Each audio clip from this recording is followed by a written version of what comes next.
Hi, this is Teacher Maria of TheQsAcademy. Today, let us learn lessons worth learning.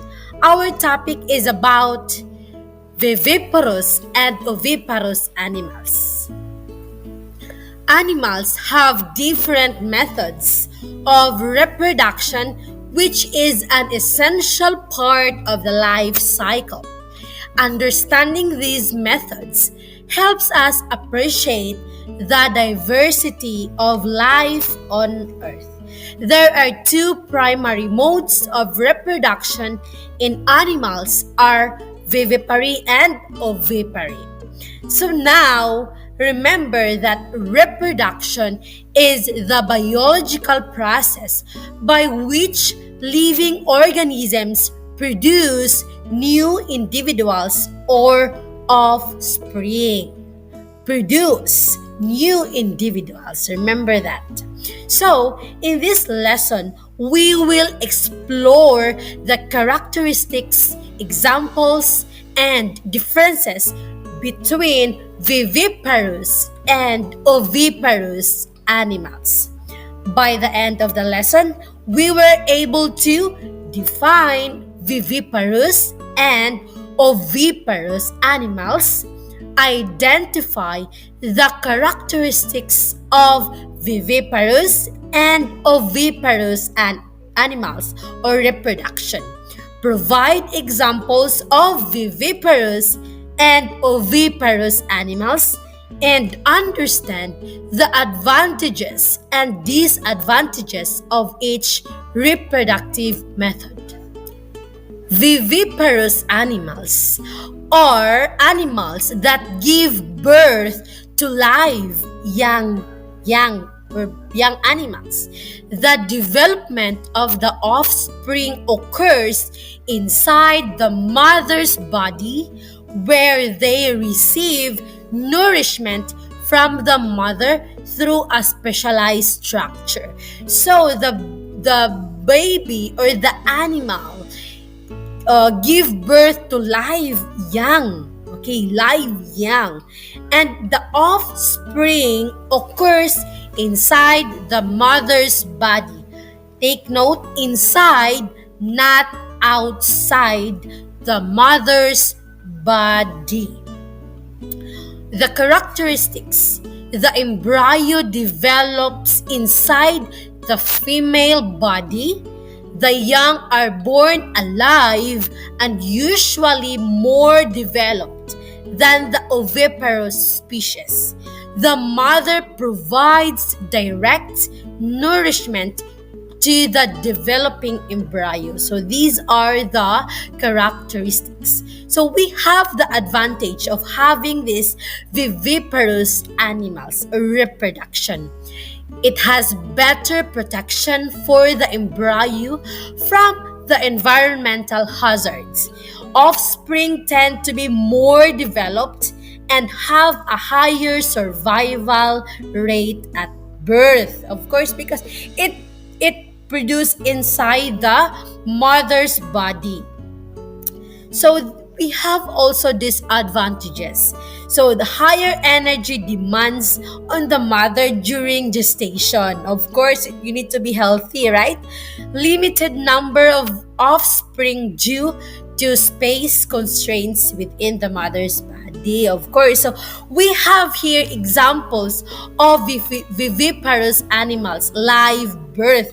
So of course, the first one is mammals. Okay, mammals are warm-blooded vertebrates characterized by mammary glands, hair or fur, and typically live birth.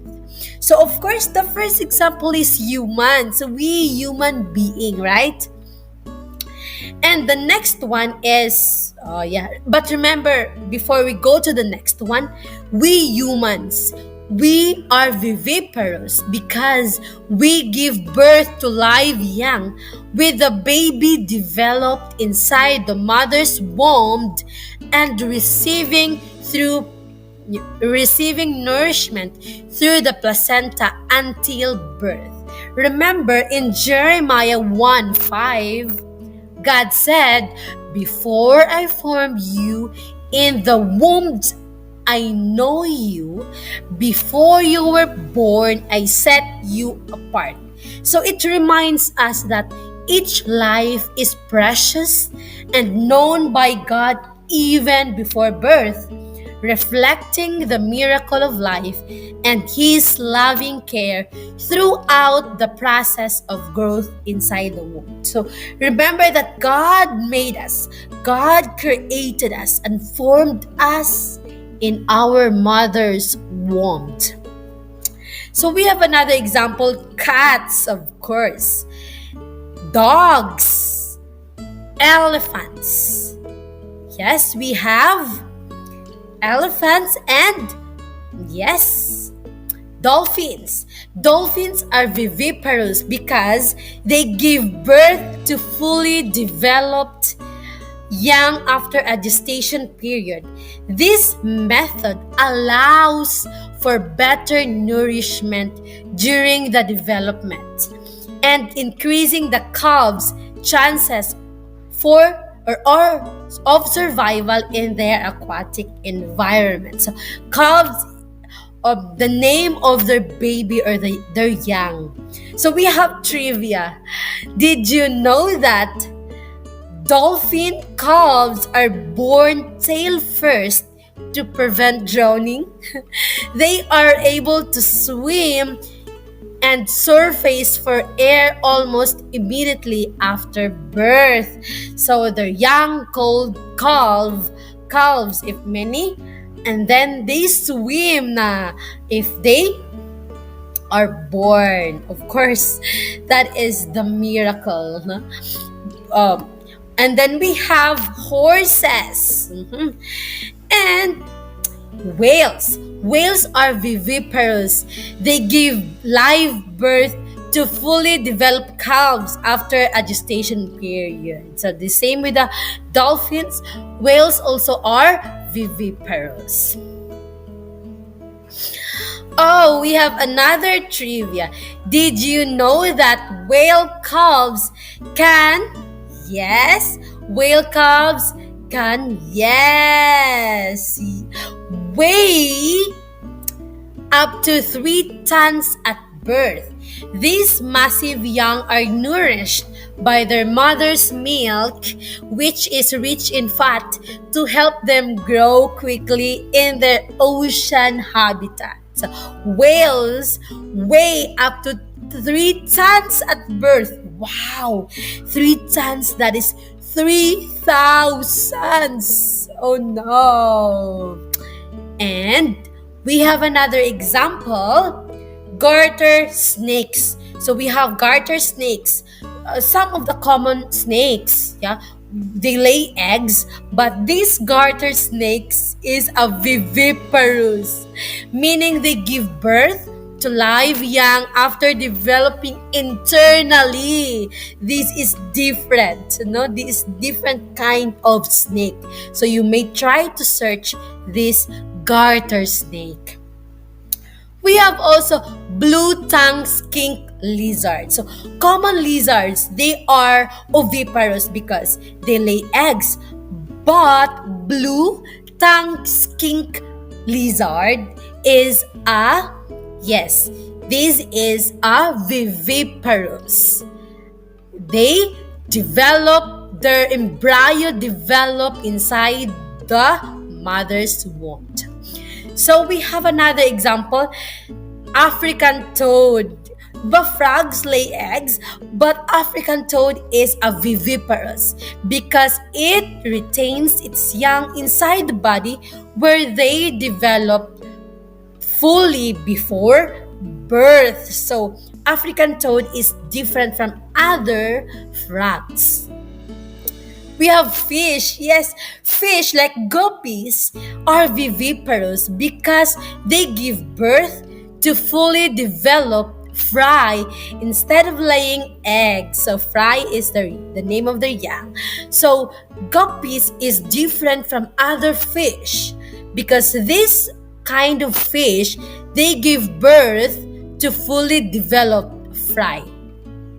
So here, mollies. Mollies also is a kind of fish, but this is also a viviparous. They give live birth to fully formed fry. So remember fish, mollies and guppies, they are viviparous. So we have also shark. The great white shark is a viviparous because they give live birth to fully developed pups after a gestation period. So they're young called pups. Remember that one. And then now, yes, let's talk about oviparous animals. Oviparous animals lay eggs, and the development of the offspring occurs inside the mother's body. The eggs contain all the nutrients the embryo needs until it hatches. So it lays eggs. And the advantages, the mother can lay many eggs at once, increasing the chances of survival for at least some of the offspring. So the mother is not burdened with carrying the offspring inside her body after the eggs are laid. Yes. But we have disadvantages. Eggs are vulnerable to predators and environmental conditions. No direct nourishment or protection from the mother after laying the eggs in most species. So we have examples of oviparous animals. Birds, of course, like chicken. Yes, chicken. We have also eagles. Yes. Ostriches, and we have parrots. They lay eggs. And penguins, yes. And reptiles, we have snakes, cobras, and pythons. These snakes are different from the garter snake because these kind of snakes, they lay eggs. So they are oviparous animals. So we have also lizards. So we have common lizards, they lay eggs, except with the one that we mentioned a while ago. So we have also turtles. Turtles, they lay eggs, so they are oviparous. And crocodiles, that's right. And the salmon fish. Salmon are oviparous because they lay eggs in fresh water, allowing external development. So this is different also with the other fish that we mentioned already. So we have also goldfish. Goldfish is oviparous. They lay eggs. Okay? We have also trout. Trout are oviparous because they reproduce by laying eggs in fresh water. And yes, frogs, common frogs, they lay eggs, except with the one that we mentioned a while ago. So, if you were not able to subscribe this channel yet, please click the subscribe and comment down below, and then share this to your friends. So let's continue. We have also salamanders. Salamanders are oviparous. They lay eggs in water or moist environments. And then we have also butterflies. Butterflies, they reproduce by laying eggs on plants, leaves, or other surfaces. So butterflies are oviparous. And also we have bees. Bees are oviparous. And ants, they are oviparous. And also grasshoppers, oviparous. And we have also other invertebrates like spiders. They are oviparous. And also octopus, they are oviparous. They lay eggs, thousands of eggs in underwater nests. So they are oviparous. And did you know that guppies or guppy fry are born fully formed and ready to swim? These tiny fish can start eating small food almost immediately after birth, helping them evade predators.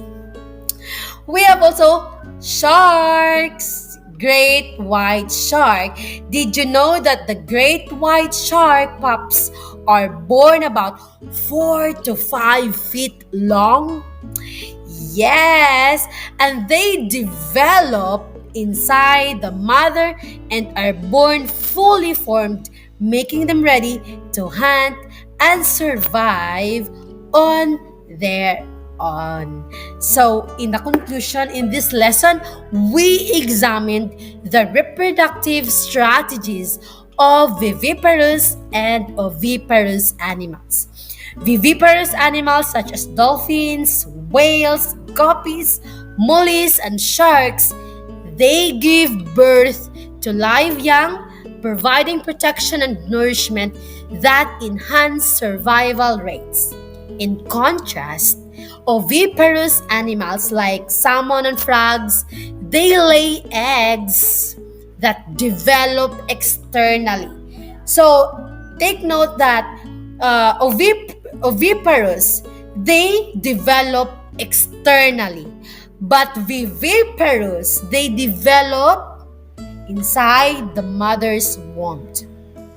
This exploration emphasizes the diversity of life and the unique adaptations that help species thrive in their environments.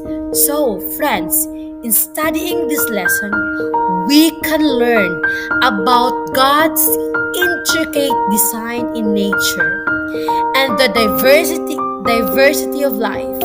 Viviparous animals give birth to live young, while oviparous animals lay eggs that hatch outside the body. These reproductive methods teach us important values such as responsibility and respect for life, emphasizing our role as stewards of God's creation. And God said, "Let the earth bring forth living creatures according to their kinds." And God saw it was good. In Genesis 1:24 to 25. God created diverse living creatures, each with unique reproductive strategies, affirming the goodness of His creation. Remember that God, including ourselves, God created us unique, and God loves us. And remember that we are all equal in His sight. This is Teacher Maria of TheQsAcademy. Don't forget to subscribe, like, comment down below what will be our next topic, and of course, don't forget to share this to your friends. Thank you for watching. Lessons worth learning.